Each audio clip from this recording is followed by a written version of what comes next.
If you're like me and you enjoy Nordic crime dramas, the Åre Murders is on Netflix. Does this have mystery and intrigue, or has it been left out in the cold? Police officer Hanna Ahlander has been suspended from her job in Stockholm and dumped by her partner when she moves to her sister's vacation home in Åre. When a young woman goes missing on the icy night of Lucia, Hanna can't help but start investigating the case. With a tough family situation and an understaffed police station, local police officer Daniel Lindskog reluctantly has to accept Hanna's help.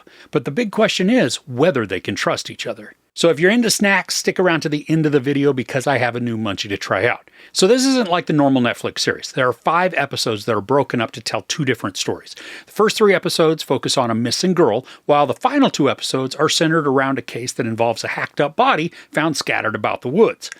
Both stories involve 2 main detectives, Hanna and Daniel, so there is consistency within the storytelling. It's just not one continuous case that we watch play out.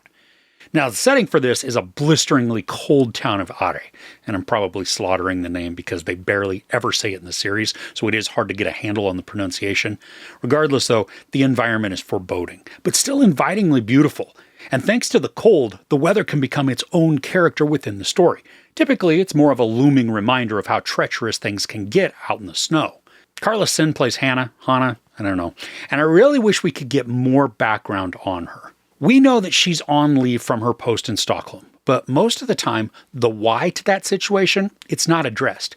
We do finally get a couple of lines of dialogue that lay out some of what landed her on leave, but this comes towards the end of the 3rd episode. So we've had to become invested in a character who looks like she's constantly on the verge of a breakdown without knowing if she's actually worth being invested in.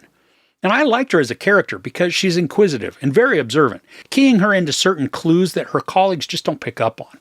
And it felt like we were missing some key information on her, and we're almost expected to know who she is as the story gets underway. Now, Cardo Razassi plays Daniel, and he's also not one that I instantly warmed up to. He's a bit gruff and distant, but a lot of his actions and demeanors make sense, especially when he first meets Hanna. Now, I appreciate that their introduction doesn't get them off on the right foot, and then it sets up some conflict for when they begin to work together. Daniel has a complicated background, but just like with Hanna, we barely get any info on him. There's a discussion that comes in episode 5 that is mostly vague and only a couple of lines of dialogue, with the intention of explaining his mindset and his behaviors, but it still feels wildly incomplete. Now, as far as the mystery goes for each of the stories, the setups are engaging and they captured my attention quickly. With the first case, the disappearance of a young woman is made to be intriguing and even urgent thanks to a few sketchy characters that we encounter. And I like, too, that there's a handful of potential suspects that all make great sense as being responsible. And then I really appreciate that the series does a pretty good job of obscuring the truth so that the reveal, it's not wholly predictable right from the start. I do think with this case, though, you're going to probably figure it out before the reveal comes, but it should still keep you guessing a little bit. Now, for the second case that Hanna and Daniel investigate, this one is held much more closely to the vest, and it wasn't something that I guessed. I had suspicions, they were all incorrect, which is what I really want from a mystery story. I think this case is also a little more engaging overall, because we start off with something pretty horrific, and then are given a host of potential suspects to then choose from. Now, the second story, it also introduces us to a lot more of Daniel's personal life, and then the combination of stressors that he encounters between his work and home life. And while I like seeing this other side of the character, I don't think it helps him to be more sympathetic or even a cheerworthy figure. And some of that goes back to just what I'd mentioned before, where the background is lacking on both him and Hanna. I mean, getting insight into the elements that are referenced by characters would go a long way in making them more relatable or at least understandable. As it stands, we only have vague ideas, and those don't provide enough backing to build out their inner workings or motivations. Now, I think there's a really good story or even set of stories contained within the show. The characters of Hanna and Daniel feel like they're deep and have a lot to explore thanks to their individual baggage they're both holding on to. And delving into these would make for richer development and players that we can really connect with, even if we end up not liking their personalities. At least we have a solid reason for feeling that way. And anytime we can feel some visceral or very strong response to a character, regardless if it's positive or negative, that makes them memorable, then effective. The show as it stands, though, it feels incomplete. The start of something awesome is there, but it's hampered by thin development, sometimes a lack of urgency, and then a general disconnect from the players that we're supposed to be engaged with. And this isn't the fault of the actors, or really even the direction. It's the story that feels wanting. But don't get me wrong, I mean, this isn't a wholly bad show. I liked what it contained, but it certainly could have been executed in a much more effective manner. And that's actually a bit curious too, because the series is based on the novels by Vivica Sten, who also served as executive producer. So she should have had a handle on how the stories were being presented.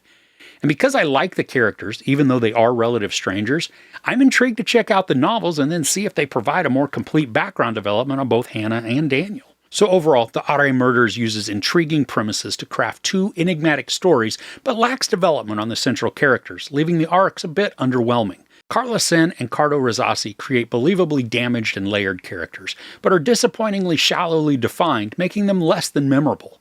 I wanted to like this series way more than I did, especially because several Swedish crime dramas have been creatively executed before. And while I'm not upset that I watched, and I certainly am going to tune in if future story arcs are developed, this isn't one to just drop everything in order to binge. There's sex, no nudity, a lot of profanity, and some violence. I give season 1 of the Åre Murders 2.5 out of 5 couches. So have you read any of the novels by Vivica Sten? If so, are there any that I should start with? I really want to dive in, but I want to know where to begin. Let me know in the comments below.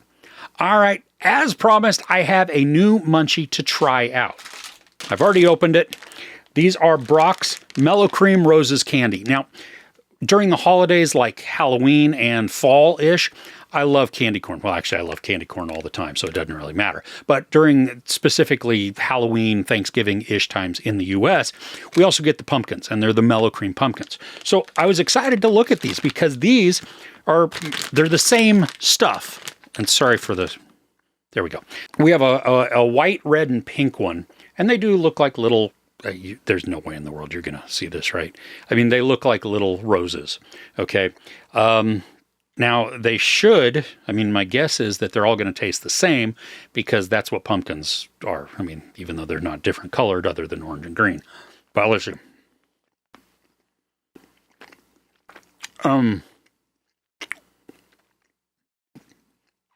Well, it doesn't taste like the pumpkins do. It has a vanilla-y taste to it, but not a good vanilla-y taste. I don't know even how to describe it. It's not, I don't know. Let's try pink. That's different.